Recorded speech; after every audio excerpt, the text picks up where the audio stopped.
اب اچھا انسان وہ ہوتا ہے جسے اپنی خواہشات پہ کنٹرول ہو.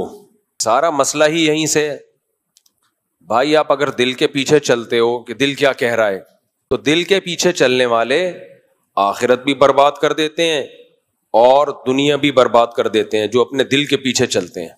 کیونکہ دل کے بارے میں مشہور ہے کہ دل پاگل ہے. دل کے بارے میں کیا مشہور ہے؟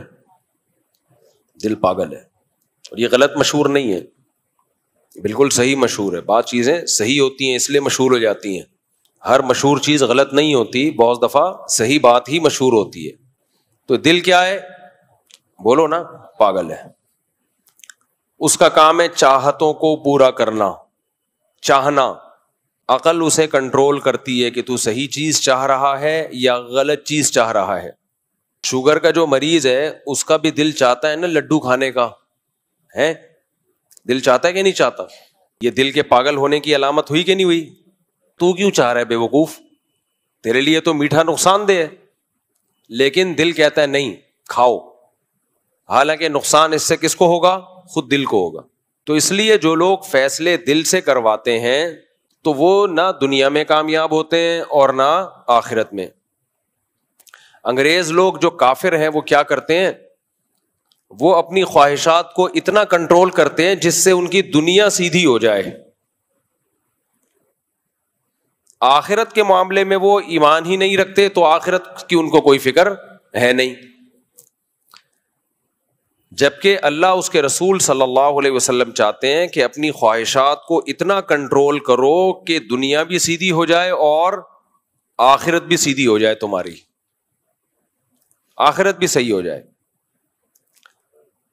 اب چونکہ ہمیں اپنی خواہشات پہ کنٹرول ہی نہیں ہے تو ہر الٹا کام ہم صبح شام کر رہے ہوتے ہیں.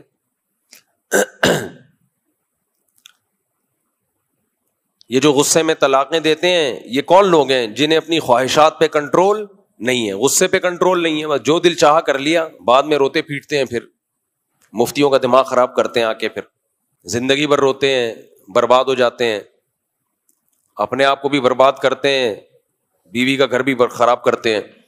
غصے میں کنٹرول نہیں ہے, گولی مار دی سامنے والے کے, ساری زندگی جیلوں میں سڑ رہے ہیں, کیسز بھگت رہے ہیں. بھائی اس وقت ذرا کنٹرول کر لیتا, نہیں جی کنٹرولنگ پاور بولو ختم. کھائے جا رہے ہیں, کھائے جا رہے ہیں, کھائے جا رہے ہیں, شوگر کے مریض بن گئے, بلڈ پریشر کے مریض بن گئے. اب جو چیزیں کھانے کی تھیں وہ بھی چھوڑنی پڑ رہی ہیں. شروع میں تھوڑی احتیاط کر لیتے, بڑی احتیاطوں سے نہ بچنا پڑتا. سو رہے ہیں تو سوئے چلے جا رہے ہیں, نہ ورزش ہے, نہ ایکسرسائز ہے, نہ ہل جل ہے.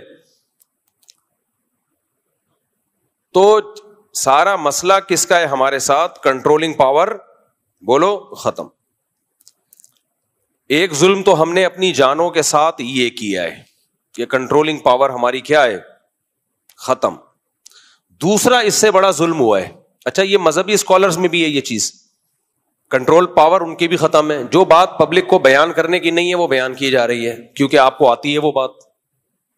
بھائی آپ کے پاس جو علم ہے آپ یہ دیکھو کہ پبلک کو بتانے کا اس میں فائدہ بھی ہے یا نہیں ہے, یہ پبلک کے کام کی چیز بھی ہے یا نہیں ہے. عوام کو کیوں بتا رہے ہو یہ باتیں آپ؟ صرف اس لیے کہ لوگ کہیں گے ماشاءاللہ بہت پہنچے ہوئے ہیں. اس نالج کا پبلک کو کیا فائدہ ہے؟ اس کی ایک مثال دیتا ہوں. مغرب کی نماز میں سنت یہ ہے کہ قصار مفصل میں سے سورتوں کی تلاوت کی جائے, چھوٹی صورتیں. اذا زلزلت الارض زلزالها القارعۃ ما القارعۃ الم تر کیف فعل ربک باصحاب الفیل. سنت کیا ہے؟ مغرب کے فرضوں میں ان صورتوں میں سے تلاوت کی جائے.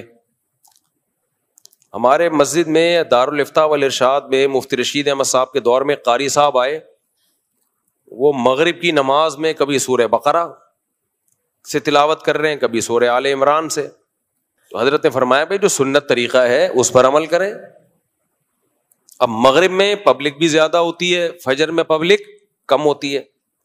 پھر حضرت نے جب بہت دفعہ سمجھایا, نے فرمایا قاری لوگ یہ کرتے ہیں مغرب کی نماز میں بڑی بڑی صورتوں میں سے پڑھتے ہیں یہ بتانے کے لیے کہ ہمیں یہاں سے بھی آتا ہے.